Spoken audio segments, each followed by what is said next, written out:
Welcome back to the Deep Dive.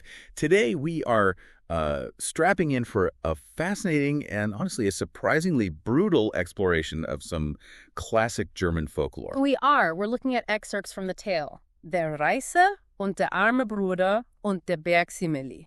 And we're not just retelling the story, we're focusing on the unforgiving, almost technical rules of the magic inside it. Right, because you might think these old stories are just, simple cautionary tales. Don't be greedy. But this one, Yeah. our source material shows something far more insightful. It's not just about getting rich. No, not at all. It's No. a really precise study in cognitive load and self-control. The magical mountain, it acts like this flawless, rigorous system that tests human character with a literally binary protocol. And that's our mission for this deep dive. We want to unpack the text, figure out what the true constraint is. Is it morality or is it memory? And really look at the ultimate devastating cost of letting distraction win out over precision. Exactly. And the tension is there from the very beginning. This mountain is not some, welcoming genie in a bottle. It's a vault, and it's operated by robbers. So the whole thing is dangerous from the start. Absolutely. It's a detailed study of restraint versus excess, and it uses this mechanical access point, a password-protected treasure trove, to test not the worthiness, but the mental clarity of anyone who tries to get in. Okay, let's unpack that, starting with the two brothers. Yeah. Their lives are just a study in contrast, right? You have the rich brother, and the text is explicit. Mm-hmm. He's stingy. He helps no one. And then there's the poor brother. He's defined by his struggle in the corn handle, the grain trade. The text makes a point of saying he often didn't have bread for his wife and children. He's just surviving. Right. So it's on one of these miserable trips, driving his little cart, that he sees something new. A large, totally bare mountain. The text calls it Callan. And just then, 12 large, wild-looking men show up. And he immediately kills. Robbers, instantly. So he hides, which is the smart move. It is, and this context is so crucial. The owners of this magic are villains. The treasure is probably ill-gotten, it's dangerous, but their system for getting to it is strangely pure. It's all about language. A password. Password. The mountain is just a rock unless you say this absolutely precise four-word formula. And of course, the robbers say it right where the poor brother can hear them. The phrase is, Berg Semsi, tu dich auf. Berg Semsi, open up. And it does. The mountain just splits open down the middle. They go in, do their thing, come out, use a closing command, and they're gone. And that right there, that sets up the whole technical constraint of the story. Magic here isn't whimsical. It's a lock with a single four-word key. And the poor brother, who's used to the, unforgiving nature of the grain trade, he gets it. He understands the need for precision. Which he executes perfectly. Once the coast is clear, he walks up to the rock and repeats the exact phrase. And it works. Yeah. The mountain opens for him. But then when he steps inside, the description of that treasure room is just critical. It's overwhelming, right? Completely. A cave full of silver and gold, sure, but deeper in. There are these gross Haufen, these huge, dazzling piles of pearls and shimmering precious stones, Edelstein. But there's a magnificent detail in how it's described. Oh, it's the whole key. The text says these treasures are heaped up wie Korn aufgeschüttet. Heaped up like grain. Heaped up like grain. The source of this unimaginable wealth is described using the metric of his daily struggle. It immediately reframes the treasure. It's not a fantasy anymore. It's a potential solution to a very real problem. The need for bread. That's a stunning comparison. It connects his past right to this opportunity. It does, and that leads us straight into this whole idea of restraint. Because he's standing there in this glittering cave, and he hesitates. The text says he didn't even know ob sich etwas von den Schätzen nehmen dürfte, if he was even allowed to take anything. It's not greed hesitating, it's his character. It's a moment of definition. It really is. He doesn't panic. He doesn't try to load up his cart. He shows this incredible self-discipline. He fills only his pockets with gold. He consciously leaves behind those huge, showy piles of pearls and stones. Then he remembers the closing phrase, gets out, and goes home. And that choice to leave the stones, that's the first real act of wisdom we see. He understood the goal was sustainable relief, not just, grabbing everything in sight. And we see the result of that wisdom, right? Yeah. The text says he lives happily and honestly, fröhlich and redlich. He buys bread and wine, yes, but he also gives to the poor. He does good for everyone. His wealth is immediately redistributed. He hasn't become stingy like his brother.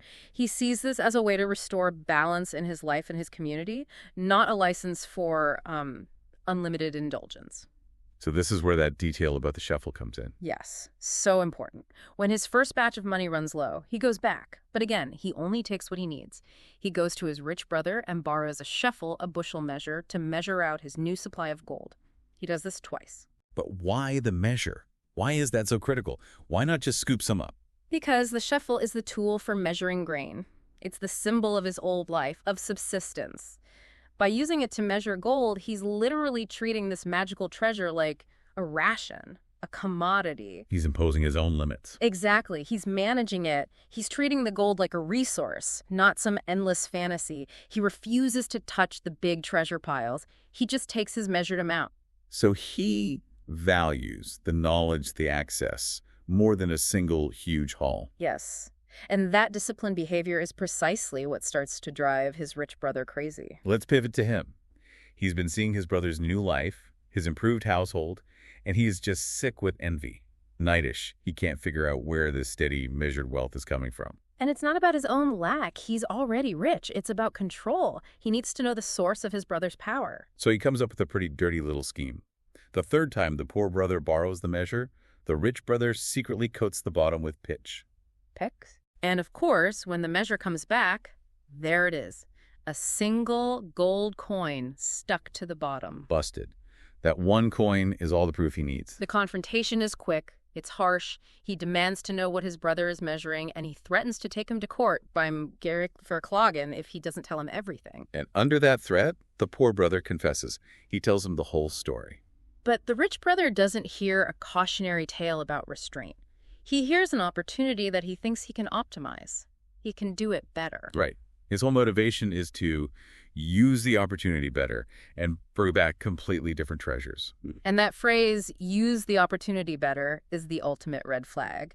He sees his brother's restraint not as the wisdom that kept him alive, but as a failure of ambition. He's setting himself up to fail before he even leaves the house. His greed is basically guaranteeing a cognitive failure. He's approaching this magical system with a mind that is primed for distraction.